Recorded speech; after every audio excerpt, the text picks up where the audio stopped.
Hola a todos, muy buenos días. Bueno, estamos aquí con el inciso Elviria despierto en busca del principio del cerco.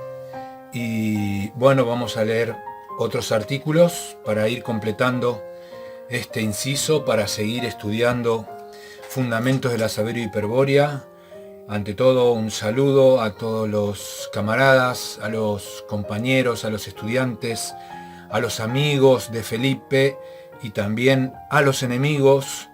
Y aquí estamos, entonces, en principio podríamos decir interesados en el estudio, y luego sentir en nuestro interior y cada uno y en forma individual y personal ese llamado para pues permitir que suceda en sí mismo pues todo lo que la sabiduría hiperbórea trae para tales.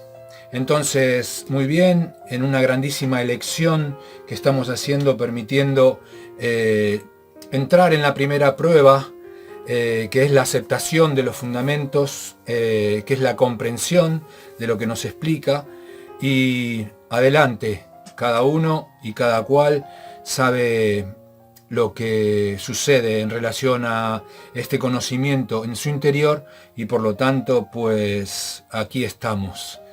Y bueno, sé que hay muchos comentarios, no tengo mucho tiempo en realidad para responderlos, pero sí me quiero pasar detenidamente a leerlos y agregar un corazón, un pulgar arriba y si es necesario también pues algún comentario, pero el tiempo este ilusorio también lo priva a uno de tantas cosas que hay que dedicarse, ¿verdad? A hacer. Y todo siempre en relación y basado en la enseñanza, como para poder tener la continua oportunidad de estar siempre reorientándose hacia la realidad. Bueno, y vamos allá entonces, vamos a leer 3 artículos y a continuar. Bueno, desde ya un gusto. Artículo I. Grados de determinación de un fenómeno.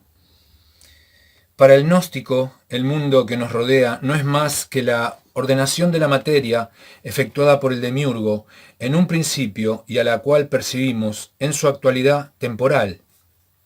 La sabiduría hiperbórea, madre del pensamiento gnóstico, va más lejos al afirmar que el espacio y todo cuanto él contenga se haya constituido por asociaciones múltiples de un único elemento denominado quantum arquetípico de energía, el cual constituye un término físico de la mónada arquetípica, es decir, de la unidad formativa absoluta del plano arquetípico.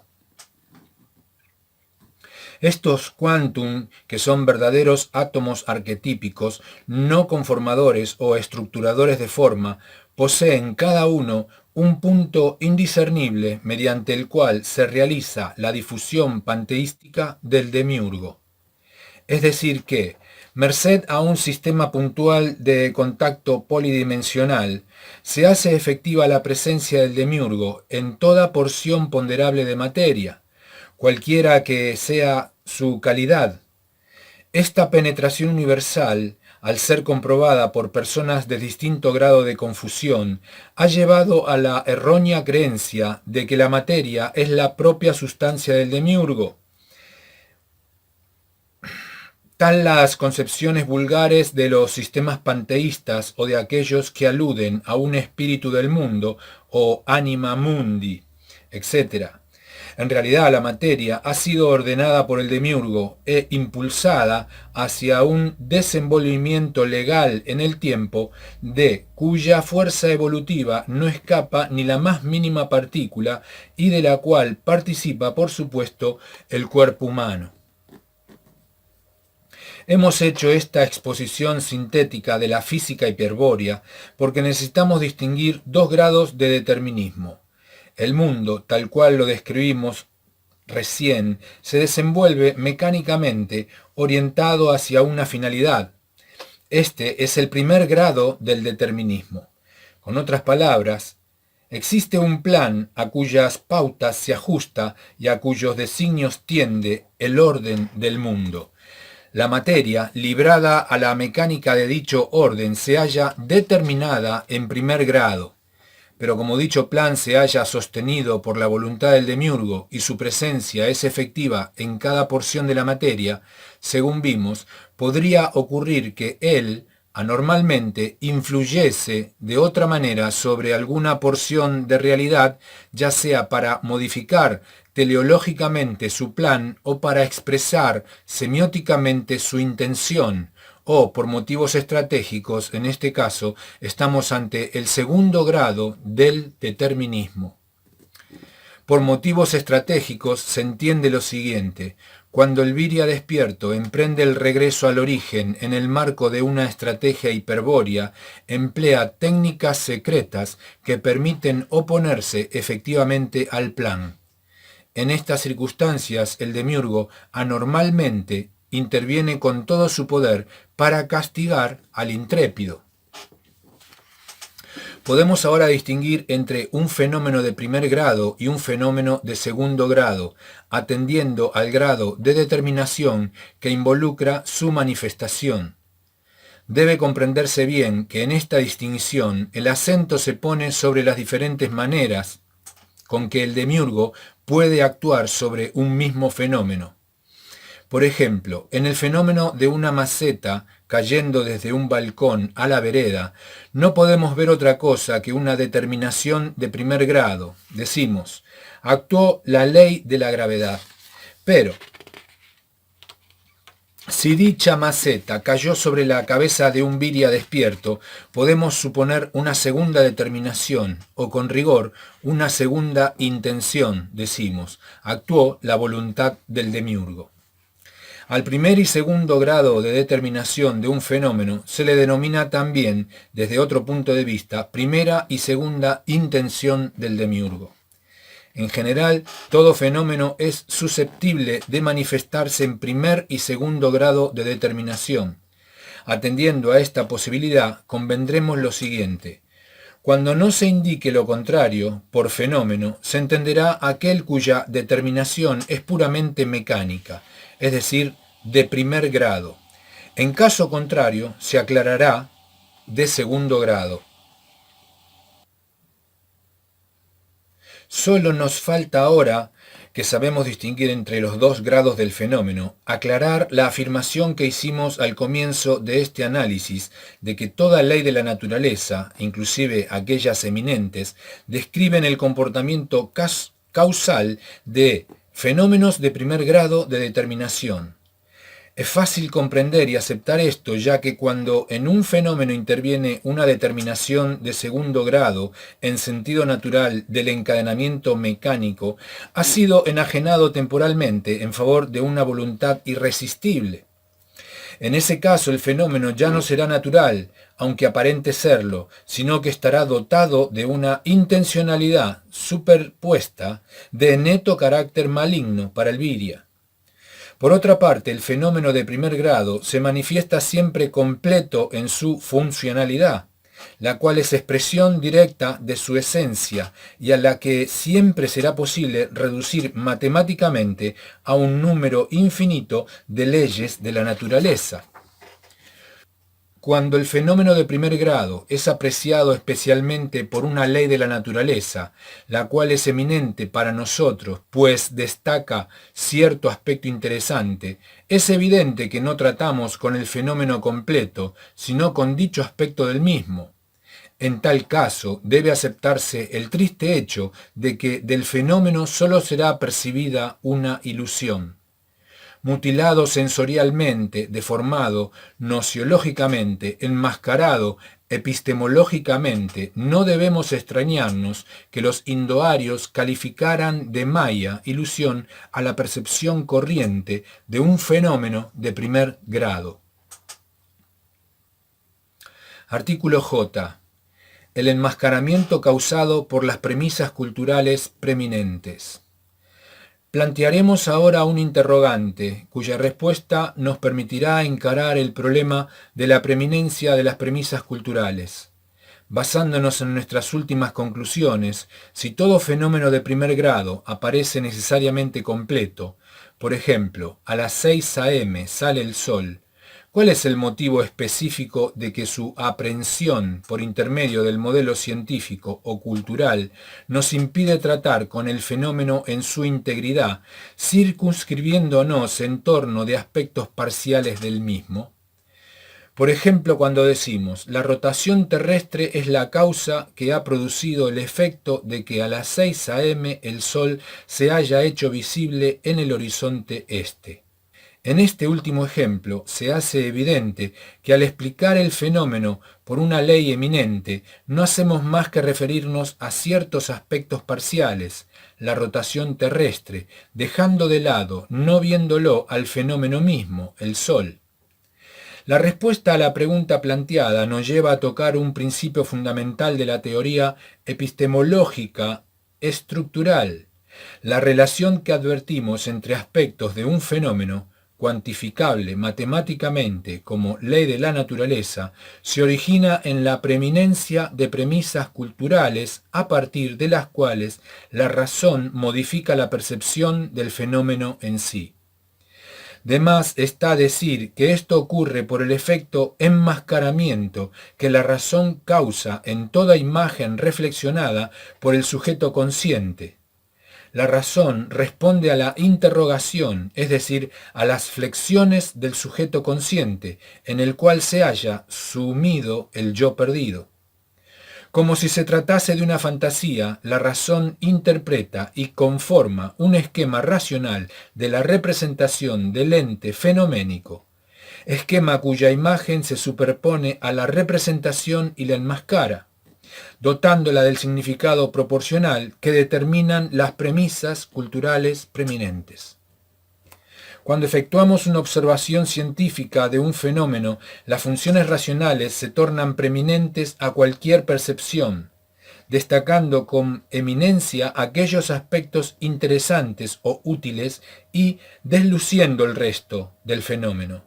De este modo la razón opera como si enmascarara al fenómeno, previamente arrancado de la totalidad de lo real, y presentará de él una apariencia razonable y siempre comprensible en el ámbito de la cultura humana. Por supuesto que a nadie le importa que los fenómenos pueden, a partir de allí, ocultos tras su apariencia razonable, no si es posible servirse de ellos, controlarlos, aprovechar su energía y dirigir sus fuerzas. Al fin y al cabo, una civilización científico-tecnológica se edifica sobre los fenómenos y aún contra ellos. ¿Qué importa si una visión racional del mundo recorta los fenómenos percibidos y nos enfrenta con una realidad cultural, tanto más artificial cuanto más ciegos estemos? ¿Qué importa, repetimos, cuando tal ceguera nociológica es el precio que debemos pagar para disfrutar de las infinitas variantes que en términos de goce y confort ofrece la civilización científica? ¿Acaso acecha algún peligro que no podemos conjurar técnicamente nosotros que hemos eliminado muchas y antiguas enfermedades, que hemos prolongado la vida humana y creado un hábitat urbano con un lujo nunca visto? El peligro existe, es real y amenaza a todos aquellos miembros de la humanidad que poseen ancestros hiperbóreos. La sabiduría hiperbórea lo denomina fagocitación psíquica.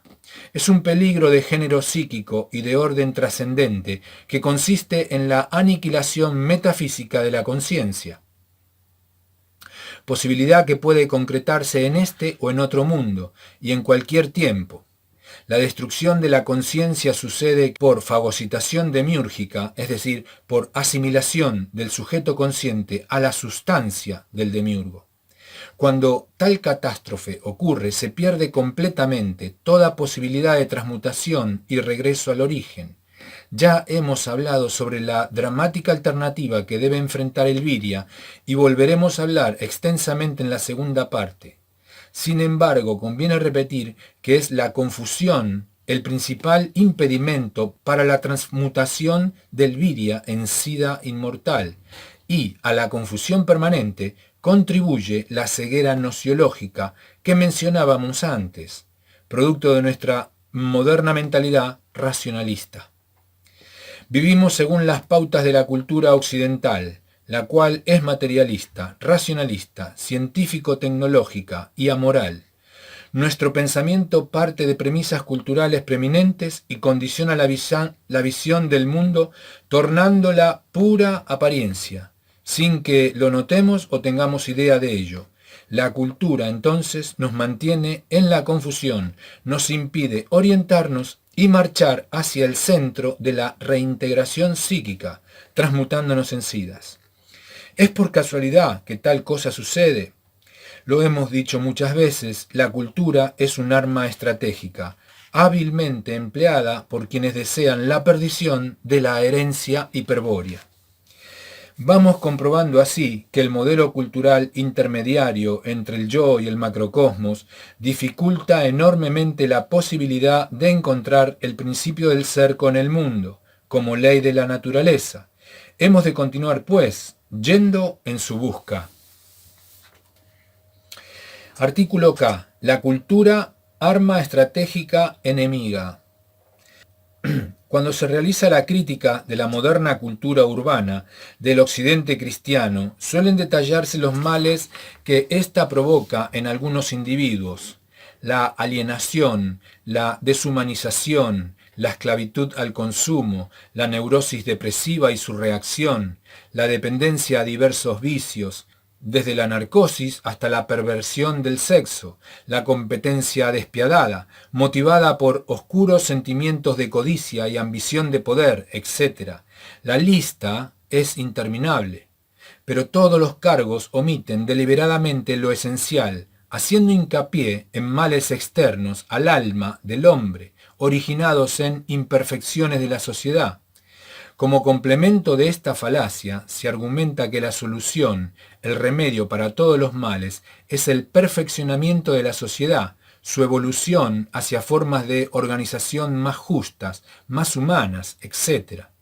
La omisión radica en que el mal, el único mal, no es externo al hombre, no proviene del mundo, sino que radica en su interior, en la estructura de una mente condicionada por la preeminencia de las premisas culturales que sustentan el raciocinio y que le deforman su visión de la realidad. La sociedad actual, por otra parte, ha logrado judaizar de tal modo al hombre corriente que le ha transformado, milagro que no puede ni soñar la biología genética, a su vez en un miserable judío, ávido de lucro, contento de aplicar el interés compuesto y feliz de habitar un mundo que glorifica la usura. Ni qué decir que esta sociedad, con sus millones de judíos biológicos y psicológicos, es para la sabiduría hiperbórea solo una mala pesadilla, la cual será definitivamente barrida al fin del Kali Yuga por el Wildesheer. En el Edda, Wildesheer es el ejército furioso de Wotan. Según la Thule-Gesellschaft, los siddhas han anunciado la vuelta del Wildesheer junto a quienes formarán el último batallón de la SS Eterna al final del Kali Yuga. Hemos puesto de manifiesto el hecho de que una ley de la naturaleza se origina en ciertas relaciones que el juicio racional establece entre aspectos significativos de los fenómenos. Nuestro propósito es dejar en claro que aunque dichos aspectos pertenecen verdaderamente al fenómeno, la relación que dio lugar a la ley eminente ha sido creada por la razón y de ningún modo puede atribuirse al fenómeno mismo. La razón, apoyada en premisas culturales preeminentes, utiliza al mundo como modelo proyectivo o de representación, de modo tal que un fenómeno cualquiera exprese correspondencia con una concepción intelectual equivalente. De este modo el hombre se sirve de conceptos racionales del fenómeno que guardan una débil vinculación con el fenómeno en sí, con su verdad. Al efectuar razonamientos y análisis sobre la base de tales conceptos, se suma el error y el resultado no puede ser otro que la paulatina inmersión en la irrealidad y la confusión. Este efecto es buscado por el enemigo, lo hemos dicho, Veremos luego cuál es el modo de evitar lo que enseña la sabiduría hiperbórea. Al mencionar anteriormente el principio hermético, dijimos que todas las leyes del macrocosmos se reflejaban en leyes equivalentes del microcosmos. Pero las leyes de la naturaleza del macrocosmos no son sino representaciones de un modelo matemático originado en la mente humana, es decir, en el microcosmos, según hemos analizado. En el proceso que da lugar a la idea científica de un fenómeno, concurren elementos de dos fuentes principales: los principios matemáticos y las premisas culturales preeminentes. Los principios matemáticos son arquetípicos, provienen de estructuras psicobiológicas hereditarias. Cuando aprendemos matemáticas, por ejemplo, solo actualizamos conscientemente un número finito de sistemas formales que pertenecen al ámbito de la cultura, pero los principios matemáticos no son en verdad aprendidos, sino descubiertos, pues constituyen matrices básicas de la estructura del cerebro. Las premisas culturales preeminentes surgen de la totalidad de los elementos culturales, aprendidos a lo largo de la vida, que obran como contenido de los sistemas de la estructura cultural y a los cuales acude el sujeto cultural para formular los juicios. La distinción que hemos hecho entre principios matemáticos y premisas culturales preeminentes como dos fuentes principales que intervienen en el acto mental de formular una ley de la naturaleza, nos va a permitir exponer una de las tácticas más efectivas que emplea el demiurgo para mantener a los virias en la confusión, y la manera que los idas tratan de contrarrestarla, induciendo carismáticamente a estos a descubrir y aplicar la ley del cerco. Por eso hemos insistido tanto en el análisis, porque nos hallamos ante uno de los principios más importantes de la sabiduría hiperbórea y también uno de los secretos mejor guardados por el enemigo.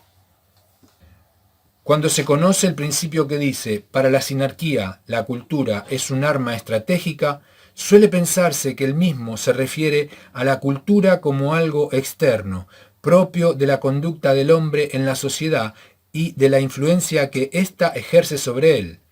Este error proviene de una incorrecta comprensión de la sinarquía, a la cual se supone sea una mera organización política, y del papel que ella juega en el plan del demiurgo terrestre Jehová Satanás.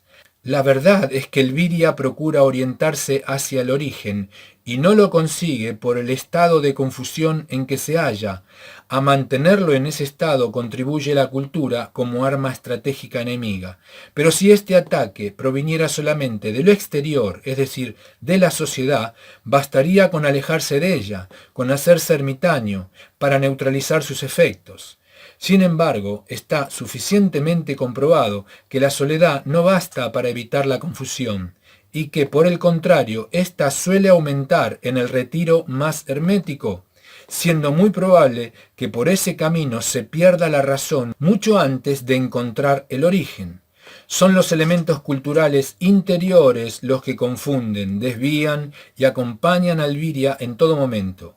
Es por eso que el yo despierto debe liberarse previamente del obstáculo que imponen los elementos culturales si pretende salvar la distancia que lo separa del bril.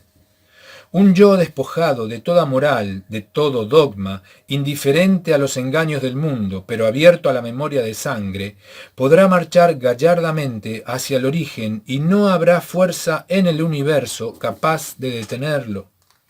Es una bella imagen la del viria que avanza intrépidamente, envuelto en el furor guerrero, sin que los demonios consigan detenerlo. Siempre la presentamos, pero se preguntará, ¿cómo es posible adquirir tal grado de pureza? Porque el estado normal del viria en esta etapa del Kali Yuga es la confusión. Explicaremos ahora, en respuesta a tan sensata pregunta, la táctica de los siddhas leales para orientar a los virias perdidos y neutralizar el efecto de la cultura sinárquica. En el viria perdido, el yo se halla sujeto a la razón. Ella es el timón que guía el rumbo de sus pensamientos, del que por nada del mundo se apartaría. Fuera de la razón están el miedo y la locura. Pero la razón opera a partir de elementos culturales. Ya estudiamos de qué manera las premisas culturales preeminentes participan en la formulación de una ley de la naturaleza, de modo que el yugo que el enemigo ha ceñido en torno al yo es formidable. Podríamos decir, en sentido figurado, que el yo se encuentra prisionero de la razón y sus aliados, las premisas culturales. Y todos comprenderían el sentido de esta figura. Ello se debe a que existe una clara correspondencia analógica entre el yo, en el viria perdido, y el concepto de cautiverio. Por esta razón desarrollaremos a continuación una alegoría en la cual será evidente la correspondencia apuntada, que nos permitirá luego comprender la estrategia secreta que los sidas practican para contrarrestar el arma cultural de la sinarquía. Bueno, muy bien, hasta aquí hemos leído estos 3 artículos y pues bueno, siempre reconfirmando y reconfirmando todo lo que le sucede al viria perdido, al viria dormido, al viria que está estudiando, esa fuerza que está inclusive queriendo magnetizarlo para que se ocupe en producir cultura, en poner sentido, en que se mantenga orientado continuamente de una manera agresiva, inclusive siempre hacia el afuera. Eso es entonces lo que tenemos que dejar de observar y empezar a mirar por este entendimiento, por este conocimiento, que todo esto está siendo un impedimento grandísimo solo para que no suceda lo que la sabiduría hiperbórea nos está enseñando, que debemos conectarnos en todo sentido con lo que está en nuestra sangre, con esa mine, el recuerdo, y con empezar a aplicar todas estas posibilidades que tenemos y poner así, desestructurar y desenlazar todo aquello que está configurado para que uno pues quede puntualmente dentro de esta trampa creada por el demiurgo Jehová Satán, ¿no? Entonces bueno, hasta aquí, y ya lo próximo será el artículo L junto con el artículo K, y tienen que ver con esta alegoría del yo prisionero. Entonces nos vemos en el próximo video y siempre queriendo que se encuentren bien. Entonces hasta pronto. Gracias, chao.